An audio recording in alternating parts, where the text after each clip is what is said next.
குடிச்சா ரொம்ப மப்பேருமா என்ன நடக்குது தரம் அந்த ஸ்பிரிட்டை வந்துட்டு நீங்கள் டிஸ்டிலேஷன் பண்ணுறீங்கல்ல, தரப்படுத்தி அதை வந்துட்டு டிஸ்டில்டு பண்ணி அதை பிளண்டிங் பண்ணுறது, பாட்லிங் பிளண்டிங் எல்லாம் பண்ணுறதுல அதில் தரப்படுத்துறதுல இருக்குது.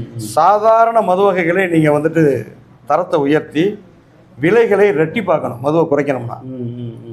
அதே மாதிரி இந்த 180 ml உற்பத்தியை தடை செஞ்சால் அதிகமாக இப்போ வந்துட்டு ஒரு குவார்ட்டரோட விலை வந்துட்டு 300 ரூபாய்ன்னு வச்சுக்கோங்க. அது ஆஃபாக கன்வெர்ட் ஆகும்போது 600 ரூபா. இயல்பாக வந்துட்டு என்கிட்ட 100 ரூபா இருந்துச்சுன்னா வாங்க முடியாது. 100 ரூபா இருந்தால் குடிக்கக்கூடாது அப்படிங்கிற மாதிரி சிந்தனை வந்துடும். இது படிப்படியாக உடனே நாளைக்கே நடந்துடாது. என்கிட்ட 500 ரூபா இருந்தால் தான் கடைகளுக்கே போக முடியும்னா அந்த எண்ணிக்கை குறைய ஆரம்பிச்சிடும்.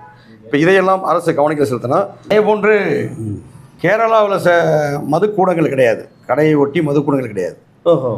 இங்கே கிட்டத்தட்ட பார்த்தீங்கன்னா ஒரு 2500க்கு மேற்பட்ட. ஆமாம், அரசுக்கு. ஆமாம், அங்கே மதுக்கூடங்களே கிடையாது. கடை மட்டும் தான் இருக்குது. கடை முன்னாடி தான் குடிச்சுக்கணுமா? வாங்கிட்டு போய் கடையில் முடிக்கக்கூடாது, வாங்கிட்டு போய் வெளியே சாப்பிட்டுக்கலாம். அது அவர் உரிமை. குடிக்கிறது ரோட்டில் குடிக்க முடியாது. அதற்குன்னு அவங்க வீட்டிலையோ இல்லை ஏதோ ஒரு பொறுப்பாக்கப்பட்ட இடத்துலையோ எங்கேயோ போய் சாப்பிட்டுக்கிறாங்க, பாதுகாக்கப்பட்ட. ஆமாம், அங்கே போய் தான் குடிக்கணும். பொதுமக்கள் பயன்படுத்தக்கூடிய இடங்களை குறைக்கக்கூடாது. இப்போ அதே மாதிரி இங்கே வந்துட்டு மதுக்கூடங்களை மூடணும். இப்போ கிட்டத்தட்ட 4000 கடையில் 2000 கடை தான். இந்த மது பார் வந்த பிறகு தான் அதிகமாக குடிக்கிறவங்க எண்ணிக்கையாச்சு. அதே மாதிரி கள்ள மார்க்கெட்டில் விற்கிறது அதிகமாச்சுன்னு ஒரு குற்றச்சாட்டு. உண்மைதான் அது. இப்போ நான் வாங்கிட்டு நான் வீட்டுக்கு போனேன்னா அந்த ஒரு குவார்ட்டரோட முடிஞ்சிச்சு. இப்போ இதே எனக்கு இங்கே உட்காந்து சாப்பிட்றதுக்கு நீங்கள் அனுமதிச்சிங்கன்னா ஒரு குவார்ட்டர் பத்தாது, 1.5 குவார்ட்டர் போகும். என்னுடைய ஃப்ரெண்ட்ஸ் ஒரு ஆள் வந்தாங்கன்னா மாப்பிள்ளை மச்சான் பங்காளி ஒரு கட்டிங் கட்டி அவர் வாங்கி தருவார்.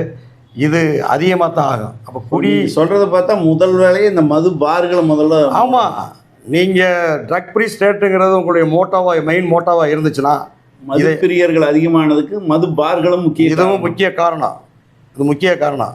அப்போ இதை மதுக்கூடங்களை இழுத்து மூடணும் கேரளா மாதிரி. அப்போ அதை பண்ணணும். அதே மாதிரி குடி நோய்க்கு அடிமையாக இருக்காங்கல்ல, அவங்களுக்கு ரிஹாபிலிட்டேஷன் சென்டர் பண்ணணும்ல, நிறைய வேணும். இப்போ நேற்றே பார்த்தீங்கன்னா கடையை மூடியாச்சு. கோயம்புத்தூர் மாவட்டத்தில் ஆவாரம்பலம் ஏரியா, கள்ளக்குறிச்சியிலலாம் அடித்து நொறுக்குறாங்க கடையை தர அப்படின்ட்டு. ஆமாம் ஓடுது. இங்கே என்னென்னு பார்த்தீங்கன்னா ஒருத்தன் வந்துட்டு சின்னவேடம்பட்டியிலேருந்து ஒருத்தன் வந்துட்டு எஃப்சி குடோன் ஏரியாவுக்கு வர்றான். சரி, நம்ம பீலமேடு ஏரியாவுக்கு வர்றான். அவன் கரெக்டாக பார்த்தீங்கன்னா கடை மூடினதுக்கு பிறகு வர்றான். சரி, என்னங்க அங்கே கடை இல்லை, இங்கே 10 மணிக்கு வந்துடலான்னு பார்த்தேன், நீங்கள் மூடிட்டீங்க, அடுத்து எங்கேயும் கிடைக்கும் அப்படின்னு. அப்போ என்னன்னு கேட்குறான்னா இங்கே எப்போட்டு இருக்காமே அது எங்கே இருக்குன்னு கேட்குறான். மனமயில் மன்றம் எங்கே இருக்குது? 10:10க்கு வந்தவன்